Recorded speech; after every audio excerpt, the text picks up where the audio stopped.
हमारी संस्कृति, हमारी पहचान। यज्ञ, योग, आयुर्वेद सदा रहे हमारे साथ। भारत के प्राचीन ग्रंथों एवं आधुनिक विज्ञान का दिव्य संगम, यज्ञ महिमा।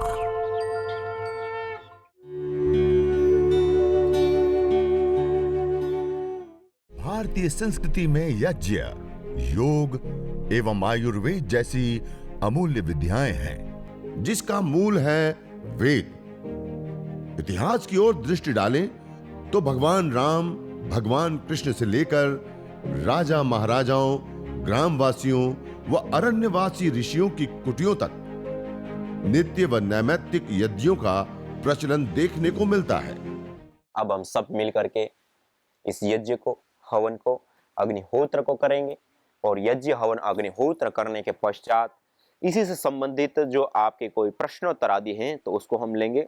आज यहाँ पे मैं खुले में बैठा हुआ हूँ निरामयम के इस प्रांगण में, और ये पूरी हरियाली, पेड़ पौधे और पूरा आप एक माहौल देख रहे हैं। यहाँ पे थोड़ी सी हवाएं ज़्यादा चल रही हैं तो हवन करने के लिए थोड़ा सा हवाओं का ज़्यादा बहाव है। तो यज्ञ करने के लिए, हवन करने के लिए, अग्निहोत्र करने के लिए हम पूर्व तैयारी जो करते हैं, इसके लिए सामग्री, घी आदि कुछ चीजें आपको बता दी। अब हम वेदी की पूर्व तैयारी करेंगे। तो कैसे करेंगे?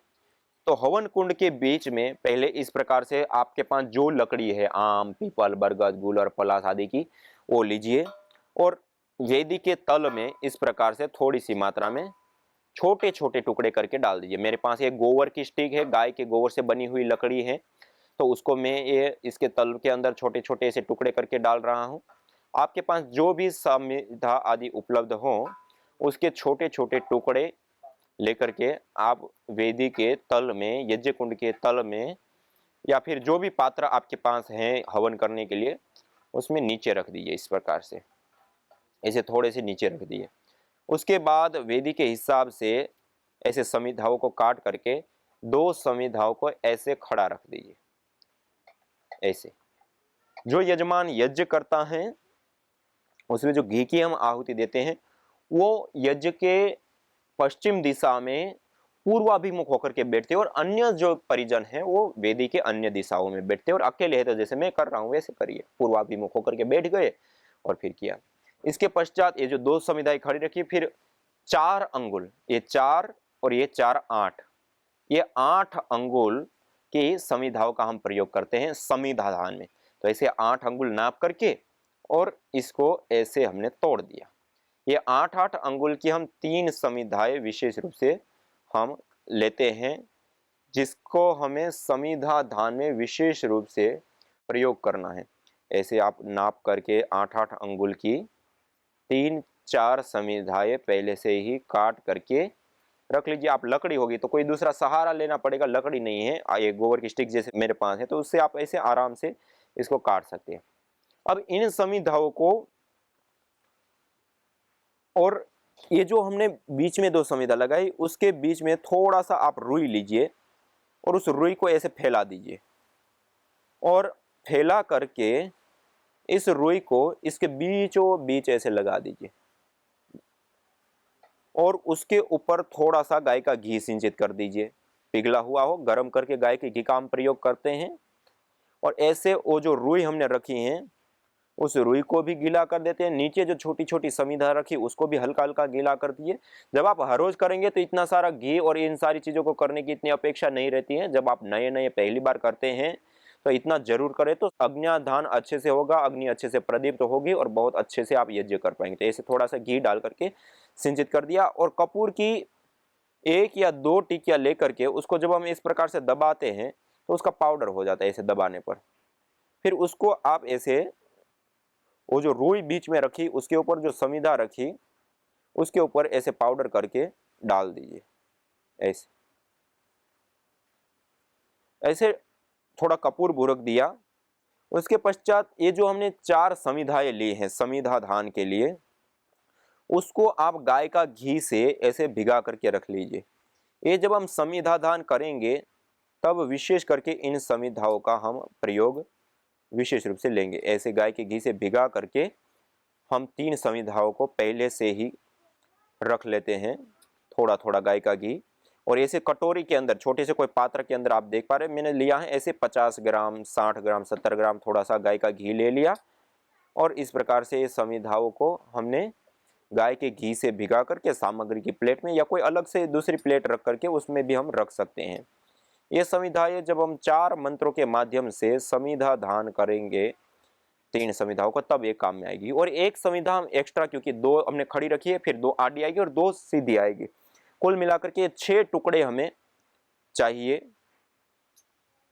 तो इस प्रकार से आप इसको विशेष रूप से भिगा ले गाय के घी से और रख लिया। इसके अतिरिक्त एक कोई छोटा सा टुकड़ा लेकर के उस टुकड़े को विशेष रूप से गाय के घी से भिगा लीजिए। जब हम समिधा अग्न्याधान करेंगे तो अग्न्याधान करने के पश्चात हम इस टुकड़े को विशेष रूप से उस अग्नि की लो के ऊपर बीचों बीच रखेंगे, जिससे वो अग्नि तुरंत प्रदीप्त हो जाती है। ऐसे एक छोटा सा कोई टुकड़ा रख ले। एक बार यज्ञ करने के लिए ये जो काव डंग स्टिक है 1 इंच बाय 1 इंच मोटी और 1 फीट लंबी है, ये 3 लकड़ी हम लेते हैं, तो 3 लकड़ी लेने पर हमारा यज्ञ यह संपन्न हो जाता है। और यह जो गोमय समिधा है ये पतंजलि के सभी स्टोर के ऊपर अभी कुछ ही दिनों में आ जाएगी, काफी सारे स्टोर के ऊपर जली भी जा चुकी है। तो यह गोमय समिधा के अंदर ऐसी 14 स्टिक होती है, 1 फीट लंबी और 1 इंच बाय 1 इंच चौड़ी, और 3 स्टिक लेते हैं तो एक बार का यज्ञ अच्छे से हो जाता है। और हमें अन्य लकड़ियों की आवश्यकता, इसकी एफिशिएंसी भी ज्यादा होती है। और जैसे हम समिधाओं का चयन करते हैं लास्ट तक वो समिधाएं वैसी की वैसी रहती हैं, बीच में टूटती नहीं है। और गाय का घी भी डालते तो अवशोषित करके उसको जला देते हैं, अन्य लकड़ी होती है थोड़ा नीचे से उतर जाता है। और इसकी भस्म भी बहुत विशेष लाभकारी और उपयोगी होती है। तो ये गोमय समिधा का हम विशेष रूप से प्रयोग लेते हैं। तो ये हमारी पूर्व की तैयारी हो गई। अब सीधे बैठ करके ब्रह्मांजलि में हाथों को रखते हुए लंबा गहरा श्वास भर के हम पावन ओंकार का उद्घोष करेंगे। लंबा गहरा श्वास भर के ओ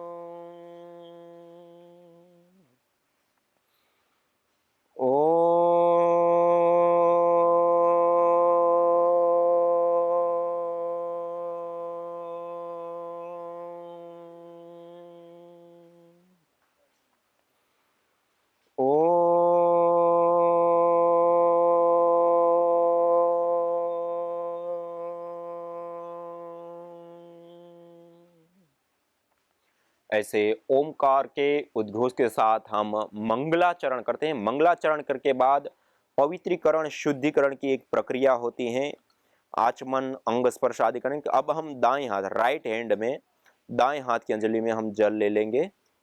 दाएं हाथ की अंजलि में जल लेने के बाद अब हम मंत्रोच्चारण पूर्वक इस जल का हम पान करेंगे। नालीनुमा हथेली बनाते हुए ओष्ठ के साथ लगा करके बिना आवाज करते हुए इस जल का पान करते हैं। ऐसे 3 बार करते हैं 3 मंत्रों के माध्यम से। इसको कहते हैं आचमन। ओम अमृत पस्तरणमसि स्वाहा। दूसरी बार जल लेंगे, दूसरे मंत्र के माध्यम से फिर से हम आचमन करेंगे। ओम अमृता पिधानमसि स्वाहा। तीसरी बार जल लेंगे। ओम सत्यम यशः श्रीर्मय श्रीशयतां स्वाहा। इस प्रकार 3 बार आचमन करने के पश्चात फिर हस्त प्रक्षालन हमने कर लिया, हाथ को धो लिया। जो छोटी सी प्लेट है उसमें अवशिष्ट जल डाल देते हैं।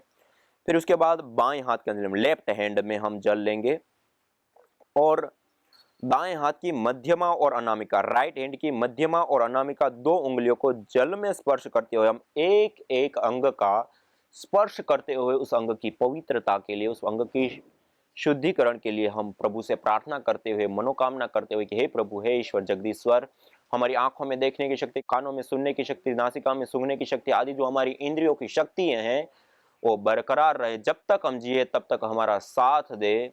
इस प्रकार से हम अंग स्पर्श करेंगे। ओम वांगमा आस्यस्तु, ओम नसोर्मे प्राणोऽस्तु, ओम अक्ष्णोर्मे चक्षुरस्तु, ओम कर्णयोर्मे श्रोत्रमस्तु, ओम बाह्वोर्मे बलमस्तु, ओम ऊर्वोर्म ओजोऽस्तु, ओम अरिष्टानि मिंगानि तनुस्तन्वा में सह सन्तु। शरीर के सभी अंगों के ऊपर, अवयवों के ऊपर जल का छिड़काव कर देते हैं। इस प्रकार यह आचमन और अंग स्पर्श क्रिया हमने संपन्न की। आचमन और अंग स्पर्श या पवित्रीकरण, शुद्धिकरण की प्रक्रिया को संपन्न करने के पश्चात अब हम ईश्वर स्तुति, प्रार्थना, उपासना के 8 मंत्रों का श्रद्धा भाव के साथ हम उच्चारण करेंगे। तो आप सभी भाई बहन अपने अपने स्थान पे, अपने अपने घर में, जहां कहीं पर भी आप हैं, मेरे साथ सीधे बैठ करके हाथ जोड़ते हुए पूरे श्रद्धा भाव के साथ आइए। हम सब लोग मिल करके ईश्वर स्तुति, प्रार्थना, उपासना के वेद के 8 मंत्रों का हम श्रद्धा भाव के साथ उच्चारण करेंगे। अथ ईश्वर स्तुति प्रार्थनोपासना। ओम विश्वानि देव सवितर्दुरितानि परशुव, यद्भद्रं तन्न आसुव। ओम हिरण्यगर्भः समवर्तताग्रे भूतस्य जातः पतिरेक आसीत्, सदाधार पृथिवीं द्यामुते मां कस्मै देवाय हविषा विधेम।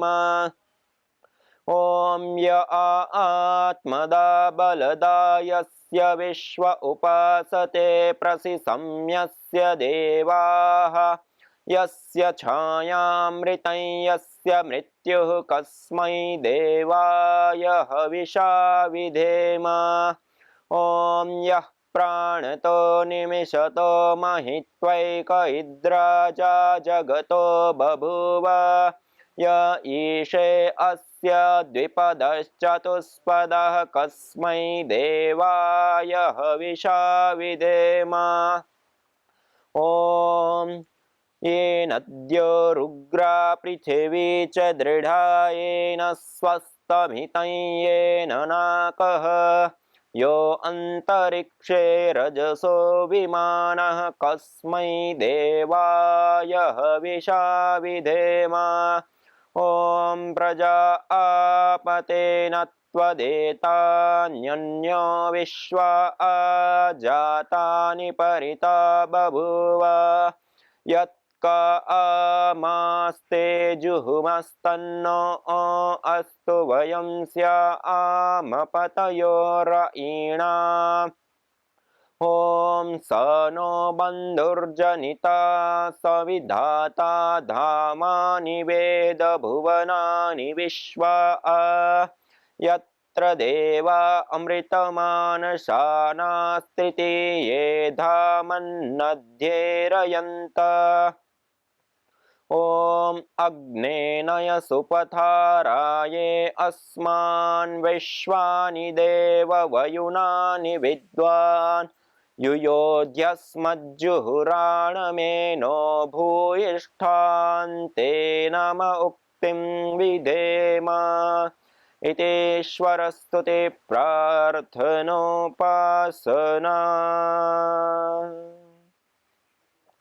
इस प्रकार पूरी श्रद्धा भाव के साथ ईश्वर स्तुति, प्रार्थना, उपासना के 8 मंत्रों का हम उच्चारण करते हुए हमने यह यज्ञ को प्रारंभ कर रहे हैं। अब आइए दीप प्रज्वलन करेंगे।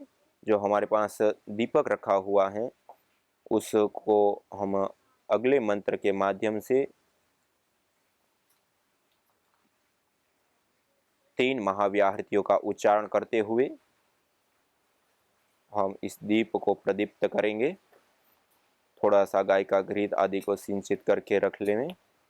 तीन महाव्याहृतियों का उच्चारण करते हुए और अग्नि देवता का आह्वान करते हुए हाथ जोड़ते हुए ओम भूर्भुवः स्वः। दीप प्रज्वलन करने के पश्चात अब श्रुव के अग्र भाग में एक कपूर की टिकिया को ऐसे रख दीजिए। इस टिकिया को इस दीपक के माध्यम से प्रदीप्त करते हुए अगले मंत्र के माध्यम से हम वेदी के मध्य भाग में रखेंगे। ओम भूर्भुवस्वर्योरिव भूम्ना पृथिवी वरिम्ना तस्या आस्ते पृथिवी देव यजनि पृष्ठे अग्निमन्नादमन्नाद्यायादधे। वेदी के मध्य में जो हमने रुई रखी है उसके ऊपर कपूर डाला था, उसके ऊपर इस टिकिया को रख दीजिए। अब दीपक को ईशान कोण में रखते हैं और जो पूर्व दिशा और उत्तर दिशा है उसका जो कोण होता है उसको कहते हैं ईशान कोण। तो इस दीपक को हम ईशान कोण में रखते हैं और अब हम वेदी के मध्य में अगले मंत्र के उच्चारण के दौरान उसके अंदर समिधा लगानी पड़ेगी कि आहुति देनी पड़े, कपूर लगाना पड़े, जो करना पड़े इस अग्नि को विशेष रूप से प्रदीप्त करने के लिए वो क्रिया की जाती। तो हमने एक छोटा टुकड़ा रखा था जो गाय के घी से भिगा करके उसको रखते हुए गाय की घी की आहुति देते हुए हम इस अग्नि को विशेष रूप से प्रदीप्त करेंगे।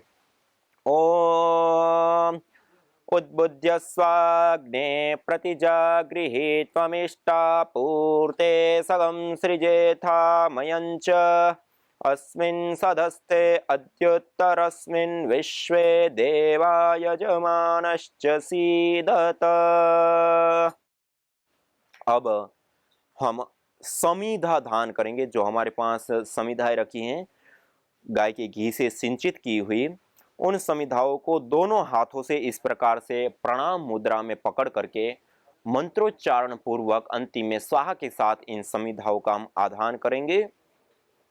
ओम अयंत एद्म आत्मा जातवेदस्तेनेध्यस्वर्धस्व चेद्धवर्धय चास्मान् प्रजया पशुभिर्ब्रह्म वर्चसे नान्नाद्येन समेधय स्वाहा। इदमग्नये जातवेदसे इदन्न मम।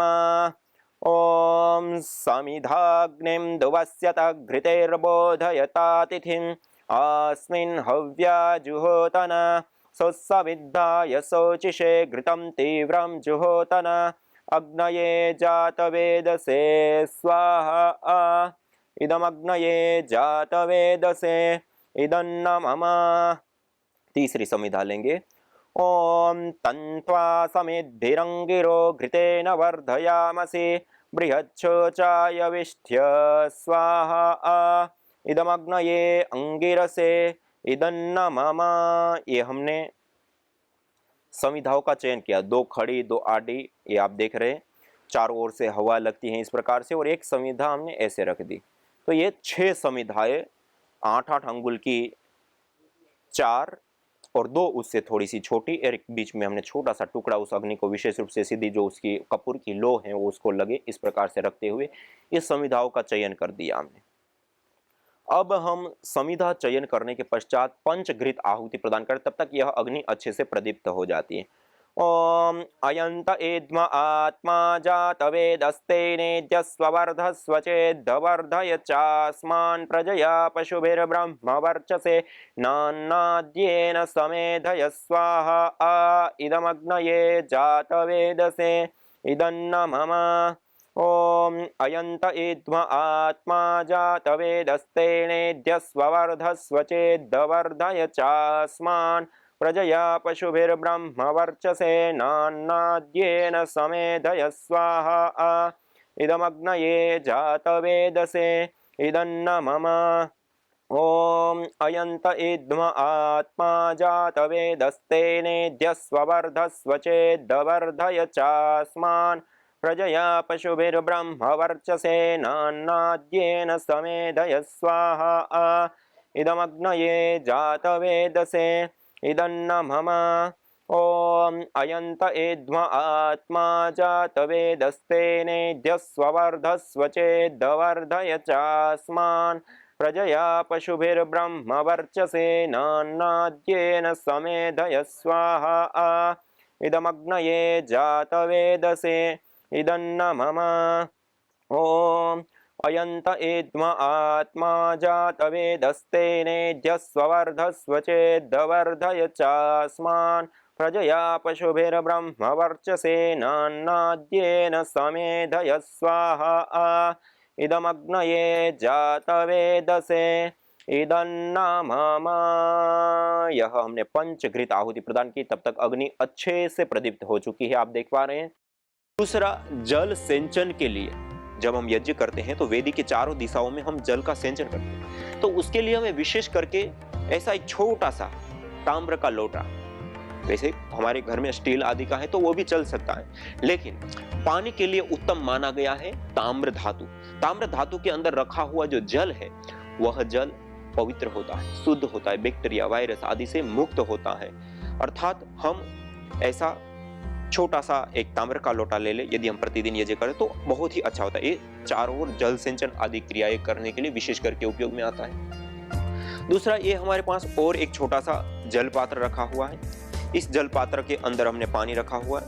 एक ऐसी छोटी सी ये चम्मच है जो आचमन आदि करने के लिए, हथेली में जल लेने के लिए विशेष करके लाभकारी हो। तो ऐसा कोई भी आप पात्र ले, यदि ताम्र का है तो अच्छा है जल का पात्र, यदि ताम्र का नहीं है तो आप कोई भी अपने घर के अंदर छोटा ग्लास, चम्मच, कटोरी होती है तो उसका भी आप प्रयोग ले सकते हैं। दूसरी एक छोटी सी प्लेट और आप अलग से ले सकते हैं, क्योंकि जब हम आचमन, अंग स्पर्श आदि क्रियाएं करेंगे तो उस क्रियाओं को करने के बाद इस पात्र के अंदर जब हस्त प्रक्षालन करेंगे, हाथ को धोएंगे, तब उस जल को इस पात्र के अंदर हम डालते हैं। तो ये छोटा सा एक पात्र अलग से भी हम रख ले, और ये आचमन के लिए हम एक पात्र। आगे एक ऐसा छोटा सा कोई भी दीपक, दिया जिसको हम कहते हैं, जो हम अग्न्याधान करेंगे उससे पहले जब दीप प्रज्वलन किया जाता है और दीप प्रज्वलन पूर्वक फिर हम अग्न्याधान करते हैं।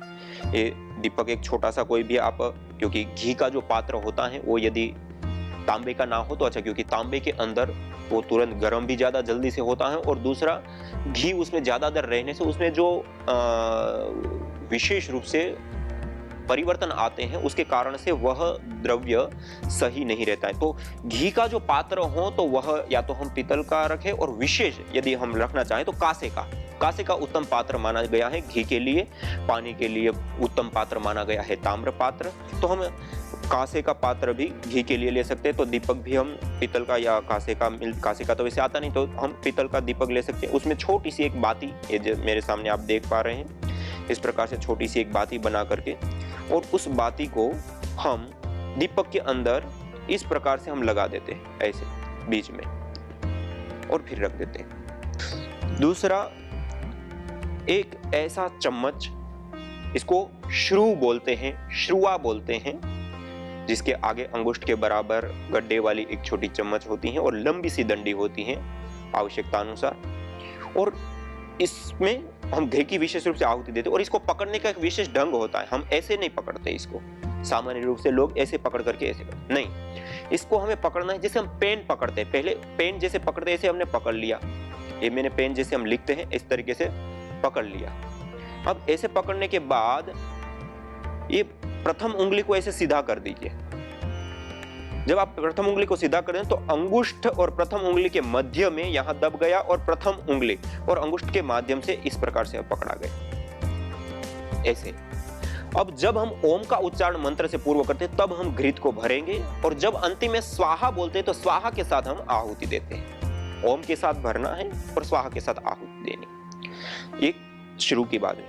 एक कोई भी ऐसा छोटा सा पात्र आप घृत के लिए रख सकते हैं, जिसमें तपा हुआ, जैसे मेरे सामने आप देख सकते हैं, गरम घी है, पिघला हुआ घृत है, तो ऐसा गरम घृत, पिघला हुआ घृत होना चाहिए। जमा हुआ घी का हम विशेष रूप से प्रयोग यज्ञ के लिए नहीं करते हैं।